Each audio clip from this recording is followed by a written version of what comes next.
Morning, distinguished guests and fellow audience. Well, we are here today to celebrate the 145th anniversary of the birth of Tan Kah Kee. As the hostess have announced earlier, this is really an extraordinary man, not just an ordinary person. Very distinguished career, very strong record that's left for us to sort of admire and follow. Today, I want to talk about the sort of special relationship between him and Lee Kong Chian. Okay, I've been asked to do this in English so that we can share a little bit more with the sort of English-speaking audience. But I will leave some of the sort of Chinese characters, words, phrases inside the PowerPoint as well. So to begin with, is give a synopsis of the talk itself. The special relationship, as the word special, is actually latching very much on the in-law relationship. So we knew they begin as a sort of business employer and employee, and then later as a father-in-law of Lee Kong Chian, okay? And this has often been sort of known and touched upon in public conversations. But yet, not much details were actually really known about their relationship. So why was this so? So apart from talking about today focusing on the sort of the relationship between them, I also wanted to explore this very important topic as to why the relationship was in a way shrouded with a fair bit of unknown for a long stretch of time. So why was that so? So my talk will begin with a discussion on the limitations of the source material, as well as the historical circumstances which led to the sort of early lack of clarity. Okay, and then I will go on and sketch out what happened in the post-1980s, so the kind of changes in local and global event, which eventually allowed the shading of a greater light on the dynamics of the relationship. Then it's only the final segment, then I will identify and highlight some of the detailed points of interaction between them before and after the Second World War. Okay? So the poster which we have at the top there is the same two characters that Nan Zhiguo presented to Prof Huang just now, Chen Yi, which is the sort of sincerity and perseverance, okay? Okay, so I begin with part A, which is the reason for the sort of lack of clarity about this relationship. Why was that so, okay? So it's essentially about the limitations of source material and the kind of historical circumstances in the early days. So to begin with would be that we have much sources about Tan Kah Kee, than Lee Kong Chian. If you look at the dates, Tan Kah Kee is born in 1874, Lee Kong Chian in 1893, so a much younger man, about 20 years difference. And a lot more is known about Tan Kah Kee, also due to his high status, okay? And this high status also meant that whatever that comes out about him will also tend to be a bit selective and can be hagiographic. And not really very much even about those that are known, it's about that private, personal relationship. Okay? As for Lee Kong Chian, he had a much lower public profile and much less media reporting. And unlike Tan Kah Kee, he did not actually leave behind any memoir. Tan Kah Kee did left behind a memoir when during the war he escaped to Java, and during the period when he was away hiding in the jungles in Java, he wrote this Nan Chia Hui Yi Lu. But for Lee Kong Chian, there's no memoir.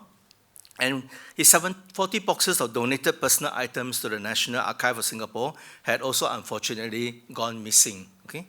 So yeah, that's not quite accounted for. If they are available, I think we will not know much more about some of his details of his personal life. Now, we also need to remember that the historical circumstances play a major role in this lack of clarity. For 30-odd years after the end of World War II, we have the Cold War, setting in after the end of World War II in 1945. And we also got the sort of, with the end of World War II, the beginning of sort of nation building, especially in Southeast Asia. And under this kind of circumstances, the many Chinese community leaders were regarded as dangerous leftists, and thus they were cold storage. So this at the Southeast Asia end. On the China end, there were also changes that led to the kind of haziness. It is because on the China end, we talked about Cultural Revolution earlier, but actually before that, okay, there was an important conference in Bandung in 1955, whereby PRC sets a very new overseas Chinese policy, which was in a way to encourage, to say that the links back to China should be diluted, and they should, in fact, people in China, in Southeast Asia should really focus their period of residencies in Southeast Asia and become citizens of a new nation state. So this kind of circumstance led to a kind of discouragement of the sort of examination of these two characters. And the same thing will go for the Cultural Revolution. In 1966 to 76, the decade of the Great Turmoil, the topic of overseas Chinese was in fact further buried. Because if you got overseas Chinese connection, you're regarded as Hei Wu Lei, one of the sort of black categories. You know, so this kind of relationship between them and their life record and all that were not much highlighted. So these are the circumstances that led to the kind of lack of clarity in the early days. Section B is about the shading of greater light, brighter light, and this is the changes from the post-1980s, changes in global and local events. 1980s was a turning point in research and public memory, okay? Because here you have got more or less, this is really beginning after 45, beginning of new nation building, 60s and all that. So there's economic success, okay, in a number of countries. And this is now viewed as a kind of a notions of an East economic miracle that was very popularly touted in the 1980s. And part of this miracle is due to the idea of the Asian values, that out of the Asian kind of work culture, everything else, you have got a kind of economic success coming in. This thing was especially expounded by Mahathir and Lee Kuan Yew in the 1980s. As a result of that, in fact, there were new interests in the 80s about Chinese entrepreneurship and success formula.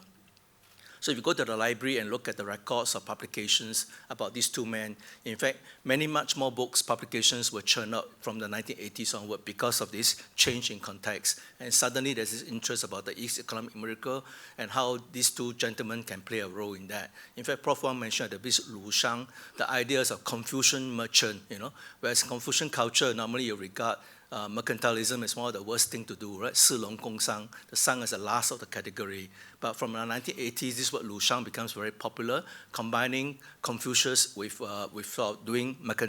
being successful in mercantile. There's also a shift in the kind of, this is the global kind of thing, right? There's also a shift in the kind of local political climate and historical narrative for Singapore, Malaya in particular.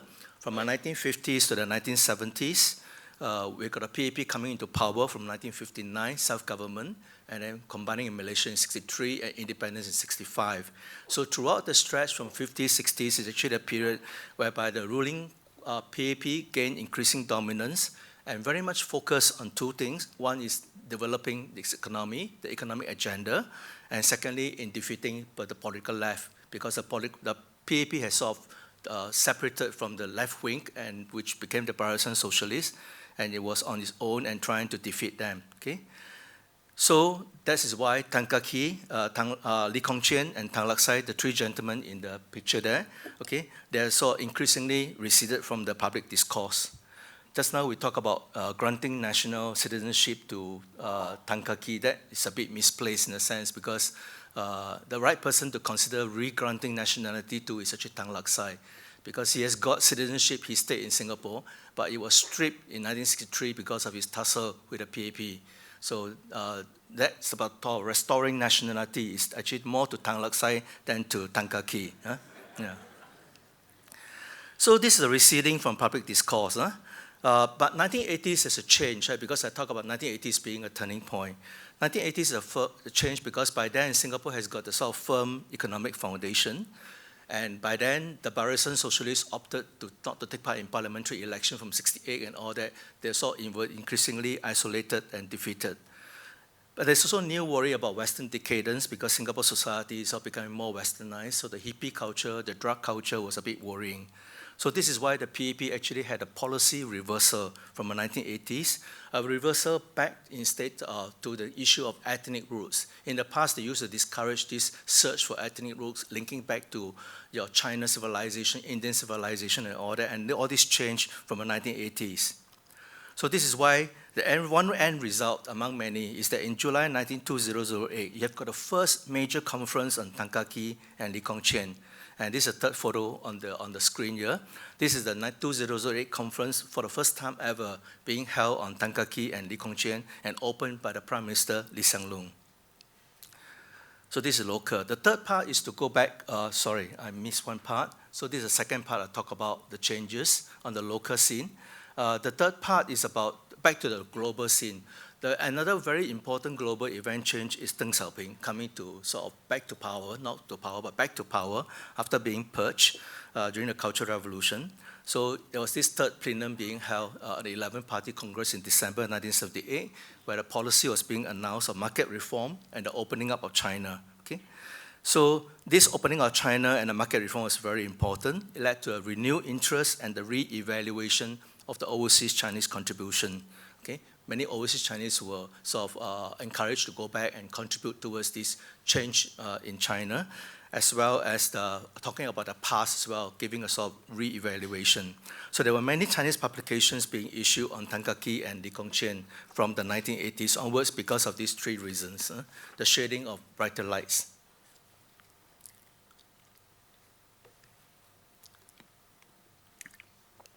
So those are the segment that deals with why it was lack of clarity and then brighter lights being shined. So how to shed sort of light on these two that very special so-called relationship? I sort of choose 2 points of contact. This section C deal with the pre-World War II points of contact between them.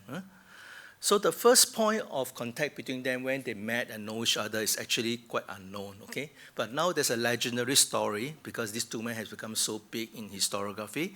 So there's a legend that built around them about they being on the same ship from China, and then on a very cold day, it was offering of a warm blanket by Tan Kah Kee to anyone who sort of with the surname Tan. We give him a warm blanket, and Lee Kong Chian is not Tan, so he didn't pick he didn't line up for that blanket. So that's supposed to be a signal of his kind of honesty and sincerity. And the second one is about him, again, anonymous basis, being offered an umbrella to Tan Kah Kee, and then picking it up from his office a week or so later, and then getting to know Tan from the point on. So this is just legend, okay? There's no real evidence that they met on the ship, or there was this umbrella on a raining day, but it was weaved in the story that's surrounding this special relationship. In a lot of books, you find them being built in almost as much as a historical truth kind of thing. But of course, Lee Kong Chian, after studying in China, came back to Singapore in around 1911. He came to Singapore, went back to China to study, and then back again after the 1911 revolution took place. So he was working in Singapore, and Tan Kah Kee spotted him and recruited him in 1916. And soon he took charge of the finance and also the direct sale of rubber to Europe and USA, because one great competence that Lee Kong Chian had was sort of bilingual ability, both very good in both Chinese and English. So he worked hard and worked well, so enough to for Tan Kah Kee decide to marry off the eldest daughter to Tan Kah Kee to Lee Kong Chian, in 1920. Okay, so now turning the relationship from employer-employee to one of in-laws. Okay, father-in-law and son-in-law. So it's a very special relationship. And I also like to mention that along the way, Tan Kah Kee also soon transferred a pool of Huashang Bank, because there were early three Chinese banks, Huashang, Hefeng, and Huaqiao Yinhang. This Huashang share by Tan Kah Kee was transferred over to Lee Kong Chian, and he also managed to get him to got on the board of directorship on this Huashang Bank. And then later, Lee Kong Chian played a role during the Great Depression to merge these three banks into a new OCBC bank. And this is now the main pillar of the Lee family financial empire. And in a way, to me, this transfer of the fund share of Huashang in the early days represented the rise of Lee Kong Chian in the banking industry. There was a big challenge in the special relationship in 1927, because this was the year that Lee Kong Chian decided to leave Tan Kah Kee's employment. So worked with him for a long number of years, become the precious son-in-law, and wanted to leave the company and forming his own company on his own. So it was a big move by him, and very, very sensitive. He went around talking to various people, not quite sure whether to do it and how to do it, but in the end he did it. So this was how Lee Rubber was later born out of this stepping out from 1927. So of course, in such circumstances, this is quite common to expect. There must have been a great deal of friction, okay, and unhappiness between them at this moment of separation. We don't have much details. We don't know the detailed conversation between them. Some suggestions and some controversial ones, not quite sure whether it's true or not. But essentially, the bottom line is that the relationship survived, okay? So they didn't break up. They maintained a very good father-in-law, son-in-law relationship. And Lee Kong Chian actually continued to help Tan Kah Kee in a number of very major issues. One is in 1929 to 30, there was a major reorganization of Hokkien Hui Kwan. There were some problems with the Hui Kwan, and Tan Kah Kee took a step forward and organized it, and Lee Kong Chian was helping him. And not to forget to mention just now along the way, people mentioned about his bankruptcy because of the overstretching of working capital and leveraging from a bank. And essentially, Tan Kah Kee was a big employer, as the previous slide by Dr. Lee mentioned, right? About the 1929 employing 4,000 over people. So the bigger you are, the faster and harder you will fall in a big wave like the Great Depression. So Tan was hit by the Great Depression, became bankrupt in 1934, but the whole process of the bankruptcy was actually quite well handled by Lee Kong Chian. He stepped in to help some of the sort of great details of administrative procedure and took over some of the company that landed in trouble as well. And later on in 1931 to 42, when Tan Kah Kee got involved in this China politics, the National Salvation Movement, because 1931 September was when Japan invaded Manchuria. The Dongsan Shen was all taken by Japan. And so there was a big wave of fundraising effort, mobilizing the overseas Chinese. And Tan was in the forefront of it with Lee Kong Chian helping him in it. So we can surmise that the friction between them, the unhappiness was not a great deal. They survived that. Part D is about the post-World War II period. Okay? Just now was pre-World War II. In post-World War II, from 1945 to 1950, Tan Kah Kee turned towards China affairs, increasingly so. Initially, he supported Kuomintang, but he made a trip in 1940 to look at the war situation. He sort of changed his political inclination in support of Mao Zedong in the fight against Chian. And then he decided in March 1950, in fact, to leave Singapore, Malaya, and going back to China. So this is why the nationality thing didn't quite affect him as much as Tan Laksai. Right? So, but we have to remember that even though Tan Kah Kee went back, he actually continued to offer suggestions to Lee Kong Chian, because Lee Kong Chian became the front man from 1945 to 50 to push the constitutional reform, including issues like especially Chinese citizenship and education as well. Okay? So he offered him ideas of how to go about doing it. And Lee, on his hand, also supported Tan Kah Kee in his September 1947 telegram to President Truman against intervening in Chinese Civil War in support of Chiang Kai-shek, because Truman and US was doing that. In fact, this was because of American intervention that you got Taiwan today, because the 7th Fleet in the end sailed between the straits and prevented the Chinese Communist forces from crossing over. So there was a telegram that's involved in September 47, which Tan and Lee Kong Chian worked together to send to Truman. After 1950, they worked closely together to rebuild and expand the hometown's big educational project. So you got Tan Kah Kee's Jimei Educational Village, which started very early in 1913. And then on a parallel, you have got Lee Kong Chian coming from Fujian province, but from a very different village and county, quite far up north, okay? And his thing started in 1938, partly with the help of Tan Kah Kee as well. And together, they worked together in the post-50 period to try to expand a lot of the facilities and everything else, okay? And this was in addition to Xiamen University, which started by Tan Kah Kee in 1921, okay? And then handed over to the Kuomintang government in 1937 because of the war, because Tan Kah Kee could no longer manage it. But then in 1950, after he has gone back, both of them worked very close together, with Lee Kong Chian essentially providing the funding, injection large amount of money, while Tan Kah Kee involving in the planning and supervising the project by running around in China at a point in time. One very important and unique window on the relationship is after 4 years after Tan Kah Kee's death. This was when Lee Kong Chian went back to China, okay, for the first time after he came back in 1911. So he went back in 1965 for medical treatment and home visit to his hometown. And reports, we've got various reports from various agencies that handled his 1965 tour, and they're very revealing. The reports indicate Li's admiration of Tan's courage in turning towards communist China. Okay, that was really very courageous, very daring, and very visionary of Tan Kah Kee. And he also asked whether Tan Kah Kee's activities in China was then directed by the PRC government. Lee Kong Chian also raised question whether Tan Kah Kee wished to leave China in his later years in the 1960s. There were also comments, almost in inverted comma, that Lee Kong Chian commented on his father-in-law being very stubborn, being not very close to his children and grandchildren. We'll leave Peggy to review more of it towards the closing speech, okay, being the granddaughter of Tan Kah Kee. Yeah. And that Lee Kong Chian himself confessed that he too often found wanting to quarrel or argue with the old man, but he decided not to, okay, just keep it to himself and just follow his instruction and pick on just the main issues. Huh?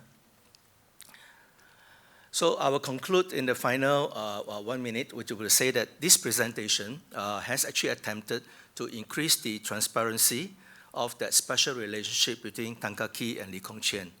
But actually what I've presented is still far from adequate, I think. Okay, because full knowledge is still really beyond us, okay? There are two reasons. And first of the reason is because this personal relationship between two different people is a personal relationship. It's about a privacy of personal relationship, and very understandably is often shrouded from public scrutiny, either contemporaneous or in posterity. Second reason, which is more important, is the availability of sources, okay?